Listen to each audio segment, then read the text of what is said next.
Hi everybody, welcome back to the channel. DJ's here. I haven't been on the video for a little while. I've been in the process of moving, and I'll give you a video about that at some point. But this is not what I'm here to talk about today. It's going to be a lot more serious of a topic, and very unlike anything else you have and or will ever see on this channel.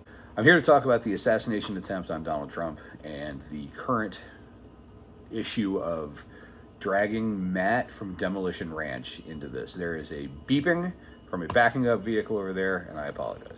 I'm not going to reshoot this for like the fourth time. Deal with it. Hopefully you don't hear it as bad as I'm hearing it. For those of you who don't know, congratulations on being able to avoid the 24-hour news cycle. But for those of you who do know, Matt from Demolition Ranch and the Demolition Ranch brand stuff, the t-shirts and stuff like that, Demolitia, which is just a name they use, has been dragged into this because the shooter was wearing a Demolitia shirt. And for some reason, people in this country ascribe the largest amounts of meaning to the smallest minutia, and it is ridiculous. It is absolutely ridiculous. The man was wearing a shirt. I'm wearing a Cletus shirt right now, okay? I bought this Cletus shirt. I think I got this one online. I don't think I bought this one in person. Anyway, I bought this shirt from Cletus' store, just like the shooter bought his shirt from the Demolition Ranch store. If I go out and shoot somebody today, I didn't do it because Cletus' videos taught me to do it. Or hell, even if I go out in a car and do a burnout and run somebody over, that is not Cletus' fault. It's my fault. It's not, just because he's wearing a shirt doesn't mean anything. For those of you who don't know who Demolition Ranch, what Demolition Ranch is, or who Matt Carricker is from Demolition Ranch, first off, congratulations on avoiding gun YouTube for the last 20 years or whatever, however long he's been on there. He is a YouTuber, an extremely successful and very popular YouTuber who does gun content. It used to be a little bit more than gun content, but the best way I could describe his channel would be Mythbusters for guns, and now it's gun reviews as well. I started watching him, 10, 11, 12, 13 years ago, something like that. Right around the time, I think the first video I saw is a block of aluminum bulletproof, which is pretty good video, fun to watch. He does magnesium, aluminum, something else. He hip fires a Barrett 50 cal into this block that he just tosses on the ground and hits it one shot. I'm very impressed with his hip firing ability. Anyway, that's a different story. Hey, he would do things like, microwaving a gun to see it when it goes off. Extremely not safe, don't do this at home or anywhere else kind of videos. But what he isn't is a right-wing militia conspiracy, crazy nutbag, follow me and kill people kind of person. That's not who Matt is. He is a veterinarian. He cares about animals. He took his life, he took money, time, went to school to train to keep animals alive. That is not the kind of person who then also leads a political party in either side, or not party, but a political crazy group. He's not David Duke. He's not even Wayne LaPierre, all right? Who, yes, I'm sorry. I try not to bring my politics into this, but I'll just let you know. I'm a Democrat, but I'm a Florida Democrat, which means I really love guns. You figure out how to make it work. It works fine for me, all right? I don't like Trump. I do like guns. End of story. Because he wore a shirt, that shooter has now dragged, from all things that I can see, an extremely nice, good, honest, caring person into this political drama that he has no business being in and doesn't want to be in there. And even worse, it's dragged his business and his business's name. Something that he has spent his entire life building up, or his adult life building up. And now it's being associated with stuff like this, with like Lee Harvey Oswald. And conspiracies. And it's not going to go away. Just because a week from now, all the real news organizations will figure out, oh, he's just a gun YouTuber and it doesn't mean anything at all. It won't matter because the damage is already going to be done. If you watch Matt's videos, only very recently have you even been able to figure out which way he politically leans. You could always guess, but There's no political stuff in his videos for the most part. Sure, he's friends with Brandon Herrera, the AK guy who just ran for something, far right.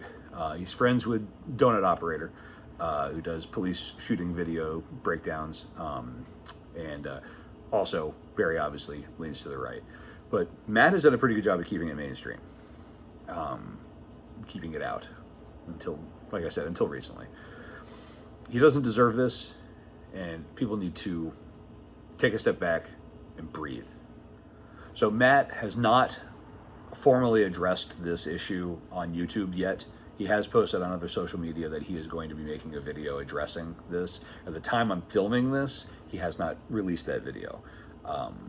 If and when he does, and if I remember to go ahead and do this, I will throw a link to the video somewhere in the description, so you can check it out, because I'm sure it's going to address a lot of things that I said, but from a first-person standpoint instead of a third-person standpoint. Or would it be a second person? I don't know.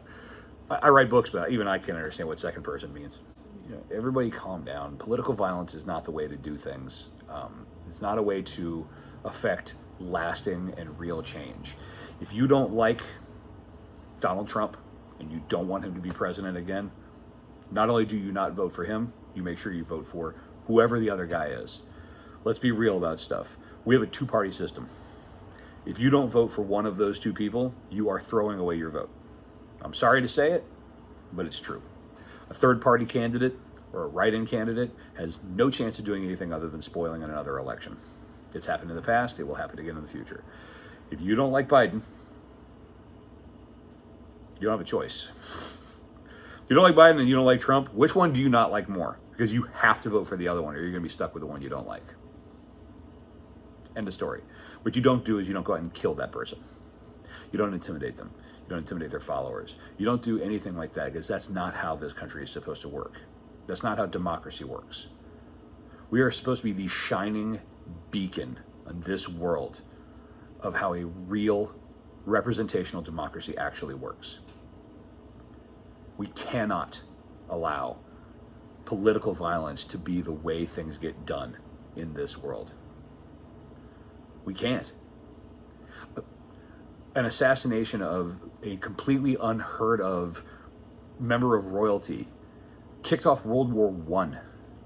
And in some ways you can look at it, it never stopped, and it rolled into World War II, which then rolled into Korea, rolled into Vietnam, rolled into the Cold War. And then in the Cold War, that then rolled into the Middle East and the creation of the Taliban. We are fighting the same war continuously, the same war that our grandfathers fought and our great-grandfathers fought, and all the way back. And that's all because of violence. It's all because of political violence. You can't do it. It's not the way to do it. I have my own personal feelings about Donald Trump. I have my own personal feelings about the shooting. But at the end of the day, my personal feelings don't change the reality of the world that we're in. And the reality is that if democracy in America fails, that's it. We're the longest standing functioning government in the world, and definitely democracy in the world. We need to hold on to that. We are a cornerstone for the rest of the world for their democracy. I know there's a lot of people who are going to watch this video. A lot of people. I only have like 100 people watch this videos ever. There will be people in other countries who will watch this video and go, what the fuck? I hate America. Whatever. You're entitled to your opinion as well. But in reality, we export democracy. It's our number one thing that we export. Whether you want us to or not, we're going to do it. And the reason for that is, allegedly, democratic countries don't go to war with one another. They trade well with one another. They bolster one another and increase the economic and educational and everything else standards of the countries that are dealing with one another. That's why we fight for democracy. That's at least the argument. Let's put it that way. That's at least the argument. And that's why we're so anti-communism, because it doesn't, mesh with our economy, really, more than anything else. Then the people fall second. But there are plenty of other countries that are more free than us. I'm not going to do that. America, because of freedoms and that kind of such. But on a socioeconomic scale and on a political scale, without America, who else is going to step up and fight for everybody? We can't fall to these bottom-of-the-barrel, third world attempts to change the political scene. if we ever expect to hold the high ground on anything at all. We can't do it. This is what happens in war-torn countries with warlords and juntas and oppression and that kind of stuff. We can't do that here. It has been 40-ish years or so since the last time a president was shot, or a presidential candidate was shot, and that was Reagan. It's been, God, let's see, what, 11/22/63. So we're looking at, do the math, carry the 60 plus years since Kennedy was shot. Before that, what? Garfield? Anyway, doesn't matter. This is a very rare thing that has happened. I mean, Bobby Kennedy, I guess that counts. Yeah, Bobby Kennedy would be after that because he was a presidential candidate.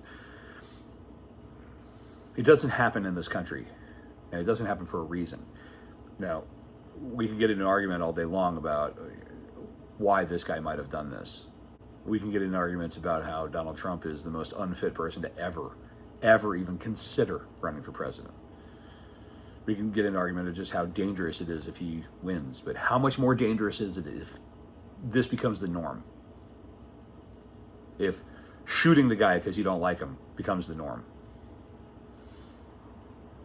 It can't be. We can't allow that. And we also can't lose focus on what actually happened. What actually happened is some crazy motherfucker went out and grabbed a gun and tried to kill the presumptive nominee for the Republican Party. And he wore a shirt, and it doesn't matter because we all wear shirts all the goddamn time. Nothing else matters other than that. This is a criminal thing. His politics don't matter. What drove him to do it doesn't matter. Unless he was paid to do it, or turns out that he's actually part of a militia of some kind, not a demolitia, but just a militia of some kind. If it turns out he's part of a terrorist organization, something like that, sure. But because he wore a shirt doesn't mean a goddamn thing, other than he didn't want to get a sunburn on his back, or stand out because he wasn't wearing a shirt in public where everybody wears shirts. Has nothing to do with Demolition Ranch. Move on from this idea. All right. As Dennis Miller would say, that's just my opinion. I could be wrong. Give me a call at 1-800-LACTOSE. Those of you old enough will think that's freaking hilarious. And if you're not old enough, I'm sorry, but you should go look up Dennis Miller live videos on YouTube. All right, I'm done. I got a club I got to open here in a minute. Wear your seatbelt. Wear a shirt. Any shirt you want to. Buy a Cleta shirt. Buy a Demolition Ranch shirt. Hell, if I had merch, I would tell you to buy my shirts. But I have 100 people who watch my videos, and you're not going to buy my shirts. It's not worth it. If you're in a strip club and it's got a DJ, tip him, because you might be in the process of moving across the country. Wear your seatbelt, wear your helmet. Be safe, everybody.